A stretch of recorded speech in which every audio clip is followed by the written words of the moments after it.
the case the court keeps avoiding. For more than a decade, one question has sat unresolved at the center of the Second Amendment debate, not in cable news arguments, not in campaign speeches, but inside courtrooms, law reviews, and quiet Supreme Court conferences that most Americans never see. Are America's most commonly owned rifles protected by the Constitution? Or can they be banned outright by states and counties that simply label them assault weapons? This is not an abstract fight. It affects millions of ordinary gun owners who bought rifles that are legal in one zip code and criminalized in the next. It affects families who followed the law one year and woke up felons the next. And it affects whether the Supreme Court is willing to enforce the rules it already laid down in Heller and Bruen, or continue letting lower courts rewrite the Second Amendment in practice. Right now, two major cases are back in front of the Supreme Court again: relisted, delayed, pushed forward to yet another conference. And that procedural move, quiet as it sounds, may be the clearest signal yet of where this fight is heading next. Section 1. The question the court cannot dodge forever. At the heart of this controversy is a simple constitutional question that courts keep answering in completely different ways. Are AR-15 style rifles and standard capacity magazines arms protected by the Second Amendment? Or are they outside its scope entirely? In District of Columbia versus Heller, the Supreme Court held that the Second Amendment protects weapons in common use for lawful purposes. In New York State Rifle and Pistol Association versus Bruen, the court reinforced that protection by rejecting interest balancing and requiring courts to look to text, history, and tradition. But what sounds clear in theory has become chaotic in practice. Some lower courts now argue that AR-15s are protected arms but can still be banned. Others go further, claiming these rifles are not protected at all because they are allegedly military weapons. That split is not academic. It is the reason gun owners in one state keep their rights while those in another face prison time for the same firearm. This growing inconsistency is exactly the kind of problem the Supreme Court exists to resolve. And yet, so far, the court has declined to do so. Key takeaways. The core issue is whether commonly owned rifles are constitutionally protected arms. Lower courts are openly split on how Heller and Bruen apply to rifle bans. This legal conflict cannot be resolved without Supreme Court intervention. Section 2. Why the Cook County case matters. One of the most important vehicles for this issue is the Cook County Rifle Ban Challenge. On paper, it looks local. In reality, it mirrors nearly every modern assault weapon ban in the country. Cook County's ordinance bans dozens of rifles by name, and many more by cosmetic features like pistol grips and adjustable stocks. The challenge argues that these bans criminalize firearms owned by millions of Americans for lawful purposes, such as home defense, training, and sport shooting. The case moved slowly through the lower courts until a larger problem emerged. While the lawsuit was still pending, Illinois passed a statewide rifle ban that mirrored Cook County's ordinance. At the same time, the Seventh Circuit upheld Illinois' law declaring AR-15es too militaristic to qualify for Second Amendment protection. Bound by that ruling, the district court upheld Cook County's ban. The message was clear: as long as appellate courts redefine protected arms, local bans will stand. Key takeaways. Cook County's ban reflects the structure of modern assault weapon laws nationwide. Illinois' statewide ban reinforced the legal conflict during litigation. Lower courts are relying on military use arguments rejected by earlier Supreme Court precedent. Section 3. The Kavanaugh Signal. Everyone is watching. After the Supreme Court declined to hear a similar rifle ban case last term, one justice broke the silence. Justice Kavanaugh wrote separately, stating that the court would need to take up a rifle ban case in a term or two. That statement was not binding, but it was not accidental either. The Cook County petition explicitly relies on that signal. It argues that this case is the proper vehicle to finally address the issue the court has postponed. The plaintiffs are asking the justices to clarify, once and for all, whether states can ban undeniably common firearms. The problem is timing. Each denial, each delay, and each relist chips away at the confidence that the court will act. And that brings us to the most important procedural development happening right now. Key takeaways. Justice Kavanaugh publicly acknowledged the court must address rifle bans. Petitioners rely on that statement to justify Supreme Court review. Continued delay raises serious questions about when or if the court will act. Section 4.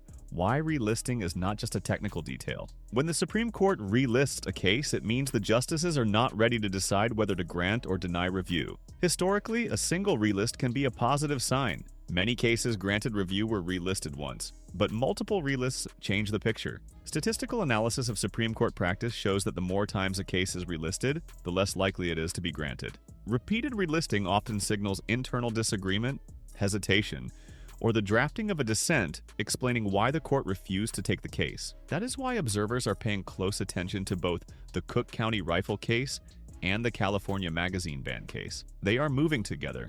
They are being relisted together, and they may rise or fall together. Key takeaways. A single relist can increase a case's chances of review. Multiple relists historically correlate with denial. The pattern suggests internal tension among the justices. Section 5. What happens if the court says no again? If the Supreme Court denies review once more, the consequences will not be subtle. Lower courts will continue to uphold rifle and magazine bans using reasoning that directly conflicts with Heller and Bruen. States will feel emboldened to expand restrictions, and the Second Amendment will exist in theory but not in practice for millions of Americans. A denial would not end the fight, but it would delay clarity for years. It would leave gun owners navigating a patchwork of laws that change by county line, and it would confirm what critics already fear, that the court is willing to announce constitutional rules without enforcing them. Key takeaways. A denial would leave conflicting lower court rulings in place. States would continue expanding rifle and magazine bans. The gap between Supreme Court doctrine and real-world enforcement would grow.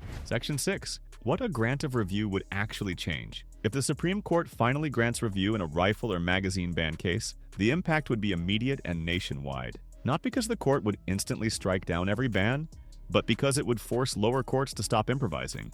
Right now, appellate courts are applying Heller and Bruen selectively. Some treat common-use firearms as protected in name only. Others invent new categories like military-style weapons to avoid applying the Second Amendment at all.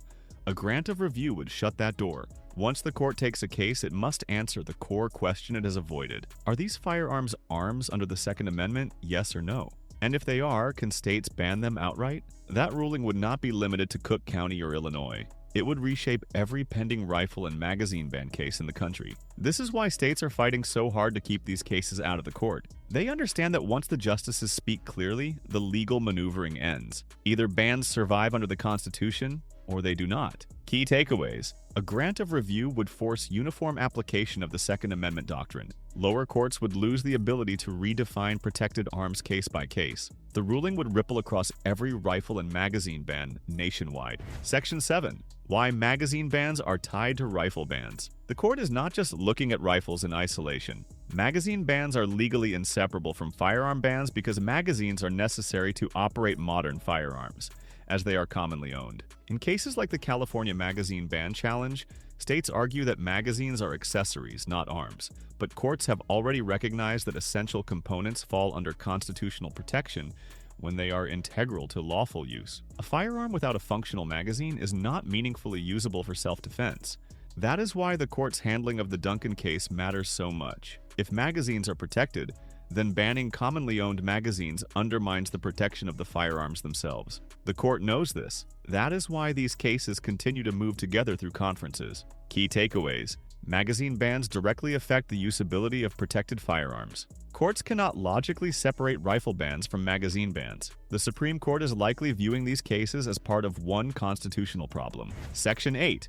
Why the court keeps hesitating. The repeated relisting of these cases is not accidental and it is not meaningless. When the Supreme Court relists a case multiple times, it usually signals internal disagreement rather than indecision. Behind closed doors, the justices are weighing more than just legal doctrine. They are weighing timing, institutional legitimacy, and the long-term consequences of their ruling. Some justices may believe the legal framework already exists. In their view, Heller and Bruen clearly established that arms in common use are protected and that bans cannot survive historical scrutiny. Others may be concerned about how broadly a ruling could reach, especially if it instantly destabilizes multiple state laws at once. There is also a strategic factor at play. The court prefers the cleanest possible case, one with a clear record, minimal procedural complications, and facts that force a direct constitutional answer. If even one justice believes another case might present a better vehicle, that alone can delay a grant. But hesitation has a cost. Each relist increases pressure. Each delay sharpens the contradiction between what the court has already said and what lower courts are doing in practice. At some point, silence becomes a decision of its own. Key takeaways. Multiple relists usually signal internal disagreement, not lack of interest. Justices may be divided on timing, scope, or the right case vehicle. Continued hesitation increases pressure for eventual Supreme Court action. Section 9. The real-world damage of waiting. While legal debates unfold in Washington, The consequences land squarely on ordinary Americans. Gun owners are forced to navigate a patchwork of rules that change not by statute, but by court interpretation. What is legal in one county can be criminal across a border. What is lawful this year may be banned the next. Manufacturers and retailers face uncertainty that chills lawful commerce. Training programs, sporting communities, and competitive shooters are all affected. Even law enforcement officers are placed in difficult positions, expected to enforce laws that may later be ruled unconstitutional. This prolonged uncertainty erodes trust in the legal system. Constitutional rights are meant to provide stability, not shifting ground. When courts delay clarity, citizens are left guessing whether compliance today will protect them tomorrow. The Supreme Court often speaks about the importance of clear rules. Yet in the Second Amendment context, clarity has been postponed again and again. That delay carries real consequences, long before a final ruling is ever issued. Key takeaways. Ongoing delays create confusion for lawful gun owners and businesses. Rights become dependent on geography instead of constitutional principle. Legal uncertainty undermines confidence in the justice system itself. Section 10. The signals that matter most. Going forward, the most important developments may not be headline-grabbing decisions, but subtle procedural signals. Another relist suggests continued debate. A written dissent or statement from a justice could reveal frustration or urgency. Consolidation of multiple cases would strongly suggest the court is preparing for a comprehensive ruling. History shows that major Second Amendment decisions rarely arrive suddenly. They build slowly through repeated conferences, internal disagreement, and quiet preparation. When the court is ready, action follows quickly. The key is not to focus on any single conference, but on the pattern. And the pattern here is unmistakable. These cases refuse to disappear. They keep returning. They keep demanding a resolution. Key takeaways: relist, dissents, and case consolidation are critical warning signs. Major rulings often follow prolonged procedural buildup. The persistence of these cases suggests the issue is far from settled, the question the court cannot avoid forever. For decades, the Supreme Court defined the Second Amendment in theory, then allowed lower courts to hollow it out in practice. Heller said the right is individual. Bruin said it must be judged by history, not policy preference. And yet, bans on commonly owned firearms continue to stand. That contradiction cannot last forever. Every relisted case is another reminder that the issue has not gone away. Every delay increases the gap between constitutional language and lived reality. And every passing term raises the same unresolved question. Do constitutional rights mean what the court says they mean? Or only what lower courts allow them to mean? Sooner or later, the Supreme Court must choose. Either it will take up a rifle and magazine ban case and provide a clear, nationwide answer, or it will allow uncertainty to become the new normal. Until that moment arrives, these cases will continue to surface, pushed forward, relisted again, waiting for the decision that will finally settle the fight. And when that decision comes, it will not just shape gun law, it will define how seriously constitutional rights are taken in America going forward.